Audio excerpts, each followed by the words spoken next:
سلامونه دوستانو، تاسو پیر صاحب وینئ چې شپږ ساعتانې په لاس دي او د اتو هیوادو اټومي وسلې ورسره په بلوتوت کې وصل دي او که یې پله غرت ول یا غړ ول یا ډرت ول بالله چې یوه خام ولاکه در پرېږدي.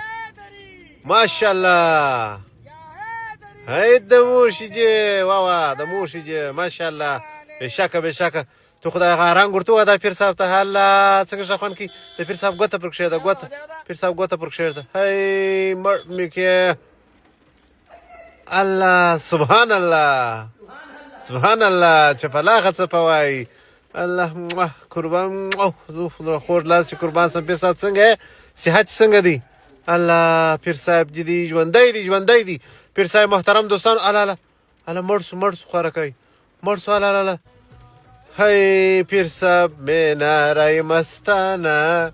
مې شوخ بس څه په وایي د موږي چې دوستانو تاسو پیر صاحب موږ سره وینئ چې واقعا یو ډېر ستر شخصیت یو ډېر دروند شخصیت دی. د پیر صاحب دغه ځانګړي کرامات ته وګورئ چې پیر صاحب خپله د ولاړې نه دی یو پنځو شپږو کسانو په ټیله و ټمبه نیولی دی مګر پیر صاحب نور ولاړوي نور ته شفا ورکوي. یاره و دې ته وایي پیرتوب تاسې هم راوالېده چې موږ پیر لرو پیر پلانکی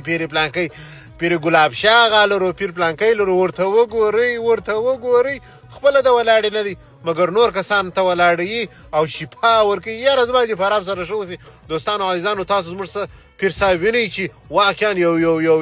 یو په ما اوس پوچ وایست یو ډېر دروند شخصیت دی او دومره ښکلی او ښایسته رفتار دی لکه زرکه چې روانې یا قدم پیش یا قدم پس او د پیر صاحب ودې کراماتو لره تاسو وګورئ خپله د ولاړې نه دی او متاسفانه چې نور ته یې هم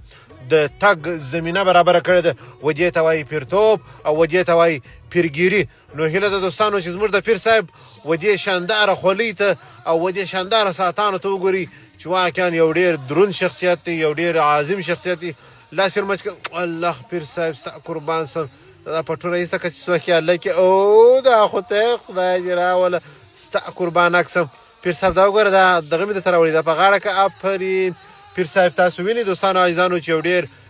شریف انسان دی یو ډېر ضعیف انسان دی خو دا خلکو خدای ځینې جوړ کړی دي خلک عبادت ورته کوي او وایي ما ووایه پر دا مخ مې ووایه الله سبحان الله ماشاءالله الله پښې کومه دي پښې سجده درته کوم سجده ورته وکړه د خدای دې خوار که. یاره پیر صاحب دا څنګه فلم دی او دا لوی سلمان خان فلم راوته دی یاره ډېر زبردسته فلم دی دا په بلوتوت کې راواستو وری به دواړه وګورو ماښام د خیره سره خدای دې غم مه راکړو. دوستانو د پیر صاحب ماشاءالله یو اوس په ما پوچ وایست ډېر یو عظیم شخصیت دی یو خلک په راټول دي او ډولو سرنا ته خپل د لاس مبارک کې ګوتې ښوروي چې تر څو دغه ډولو سرنا جاري وساتل سي. او دا هم دوستانو د پیر صاحب یو بل ځانګړی کرامات چې څوک په لغته وي څوک په لرګي وي پر چا باندې خیږي بس نو د هغوی ته شفا میلاویږي او شفا ورته رسیږي. اوس ورته ګورئ دا ځوان په لغته درته وي او د ټول د یو کال ګناهونه معاف سوله. دومره اسانه دي او دومره ښکلي پیران سته چې تاسو کولی شئ دا کوشین ته ګورئ دا کوشنی ورته راوګرځي عاجي یو لغته یې ګرم کړي او بعد د خیر سره به بس ګناهونه معاف سوله بېشکه سبحان الله. او دا هم پیر صاحب تاسو وینئ چې پر خلکو باندې خیږي تر څو هغوی ته شفا میلاو سي او ورته وګورئ ماشاءالله دې خواته یې راوړه دا بل کس دا دی پیر صاحب ته خو هم دی باندې پښې ور پورته کړه کیمره یې نیولې ده ته یې څه کړه دا کیمره پورته کړه پښې پورته کړه دا په لغته مغته وایه دی ونیسه پورته کړه پښې دا بغل ته وس کړه ونیسه پورته کړه آفرین. دغه بل پیر صاحب دغه هم دغه کړه داسې پښې ور پورته کړه دا خو نو ولاکه ښایسته ولاکه دی راځه د باندې ووځه پیر صاحب محترم د باندې ګونجې خدای یو څوک مو کې درته غوا ما ولاړه د هغه په لغته ووایه د خیر سره. نو دوستانو هیله ده چې زموږ د دې پیر صاحب ځانګړي کرامات ستاسو د خوښې وړ ګرځېدلي وي او دغه رقم یو څو پیران پیدا کړي د خیره سره انشاءالله بس پیسې پیدا کېږي د خیره پیسو کمی نشته.